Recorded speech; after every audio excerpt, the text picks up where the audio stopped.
All right, everyone. Hello and welcome to Library Land.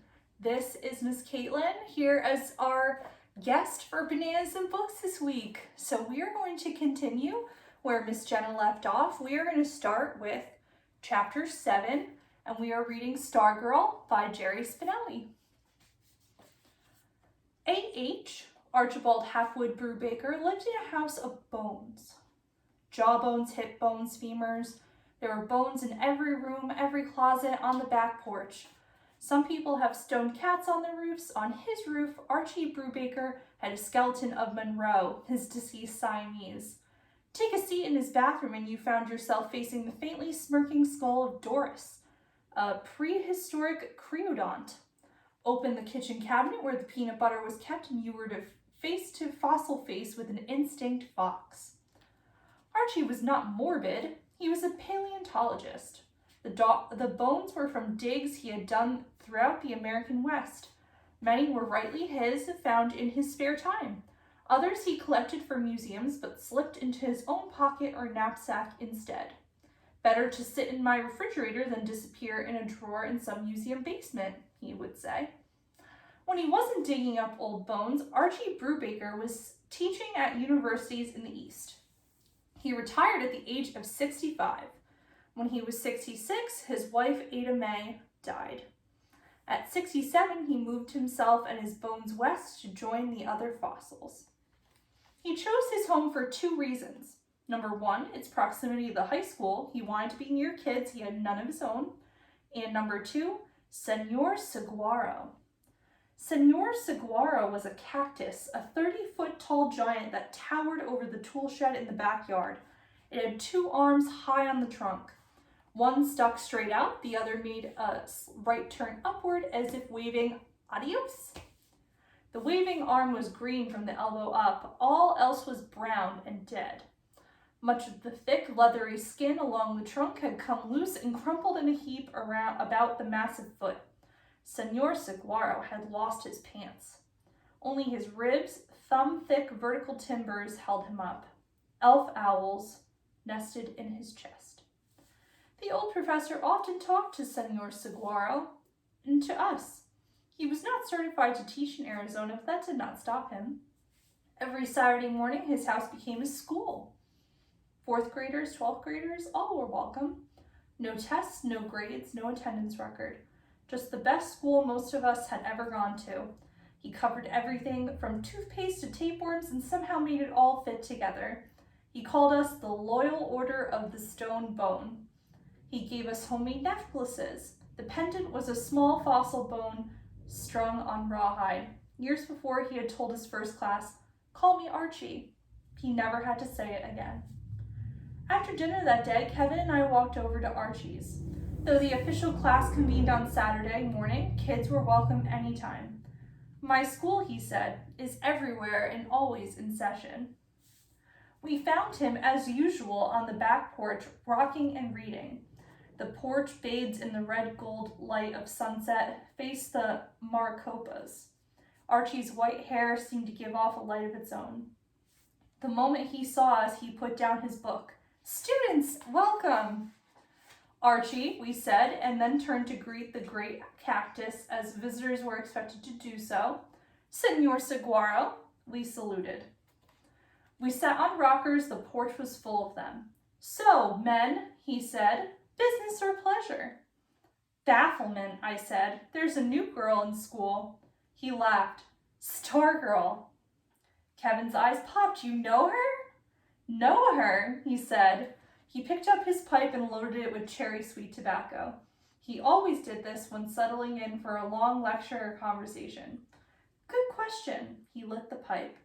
"Let's say she's been on the porch here quite a few times." White smoke puffed like Apache signals from the corner of his mouth.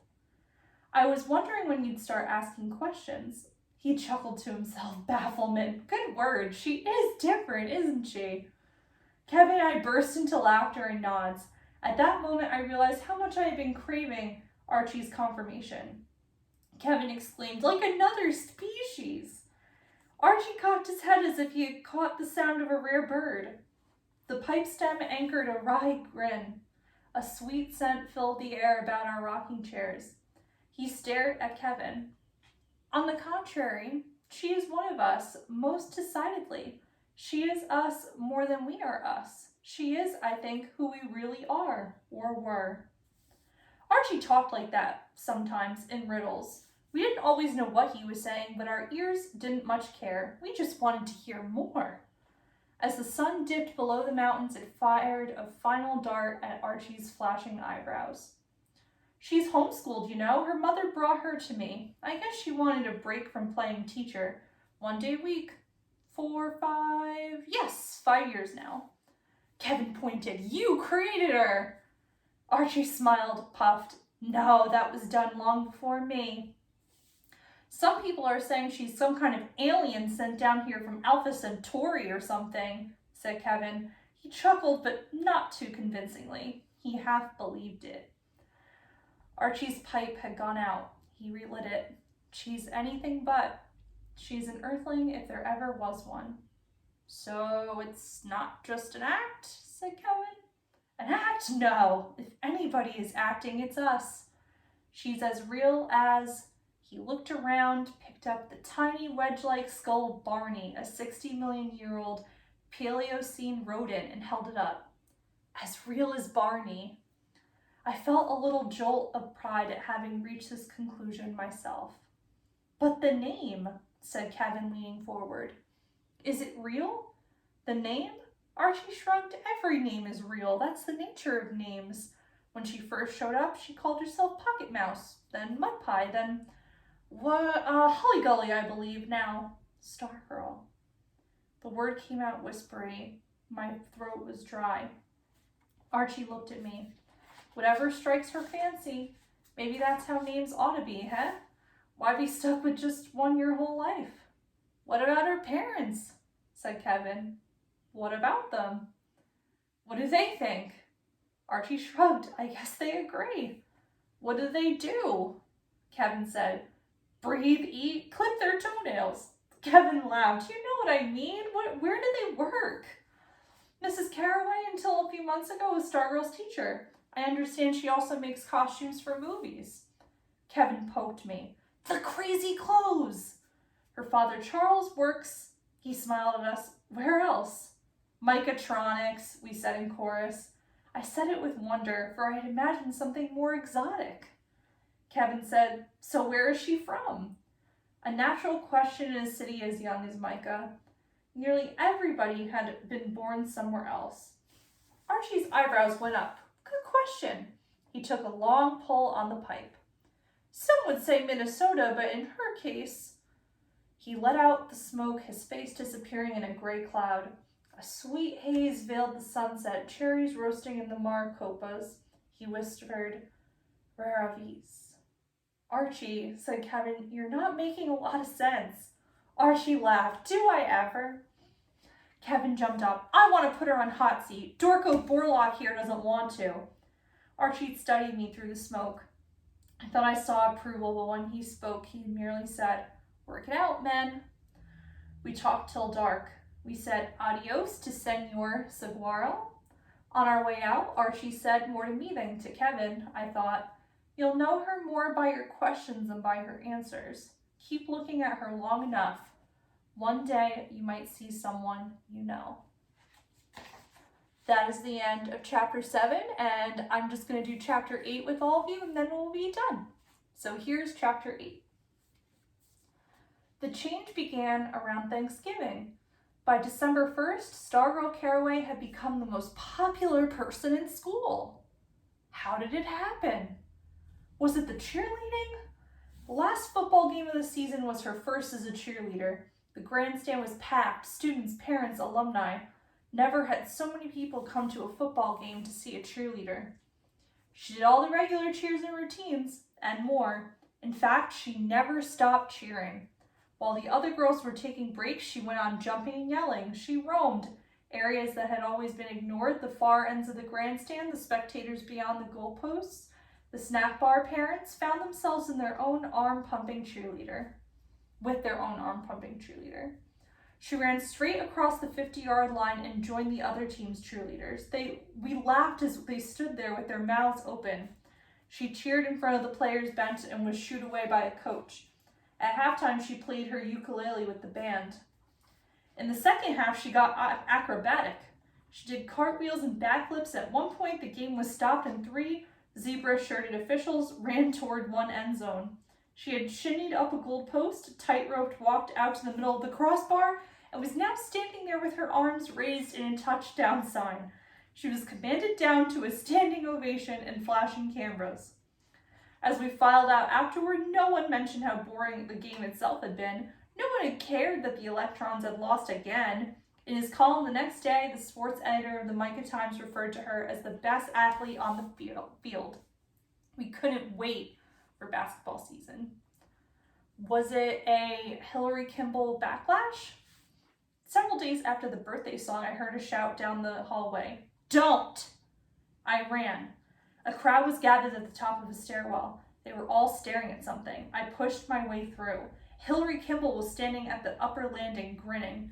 She was holding Cinnamon the rat, dangling by its tail over the railing, nothing but space between it and the first floor. Stargirl was on the steps below, looking up. The scene froze. The bell for the next class rang. Nobody moved. Stargirl said nothing, merely looked. The 8 toes of Cinnamon's front paws splayed apart. Its tiny, unblinking eyes were bulging, black as cloves. Again, a voice rang out, "Don't, Hillary!" Suddenly, Hillary dropped it. Someone screamed, but the rat only fell to the floor at Hillary's feet. She sent Stargirl a final sneer and left. Was it Dory Dilson? Dory Dilson was a brown-haired 9th grader who wrote poems in a loose-leaf notebook half as big as herself and whose name nobody knew until the day she sat down at Stargirl's table for lunch. Next day, the table was full. No longer did Stargirl eat lunch or walk the hallways or do anything else at school alone. Was it us? Did we change? Why didn't Hillary Kimball drop the rat to its death? Did she see something in our eyes? Whatever the reason, by the time we returned from Thanksgiving break, it was clear that the change had occurred. Suddenly, Stargirl was not dangerous, and we rushed to embrace her. Calls of Stargirl flew down the hallways. We couldn't say her name often enough. It tickled us to mention her name to strangers and watch the expressions on their faces. Girls liked her, boys liked her, and most remarkable, the attention came from all kinds of kids. Shy mice and princesses, jocks and eggheads. We honored her by imitation. A chorus of ukuleles strummed in the lunchroom. Flowers appeared on classroom desks.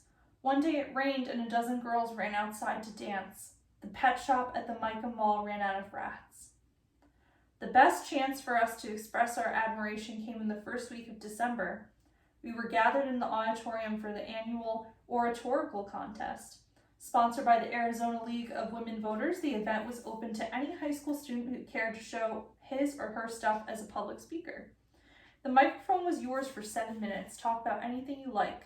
The winner would move on to the district competition. Usually only 4 or 5 students entered the contest at MAHS. That year there were 13, including Stargirl. You didn't have to be a judge to see she was far and away the best. She gave an animated speech, a performance really, titled "Elf Owl, Call Me by My First Name."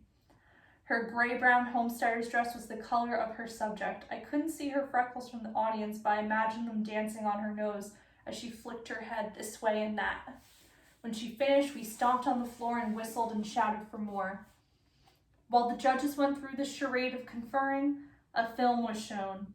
It was a brief documentary about the previous year's state finals. It featured the winner, a boy from Yuma.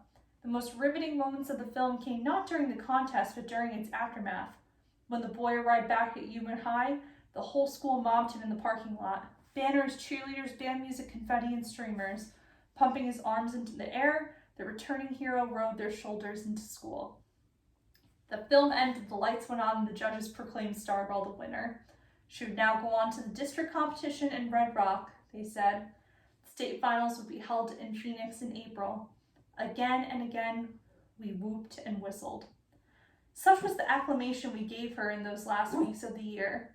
We also gave something to ourselves.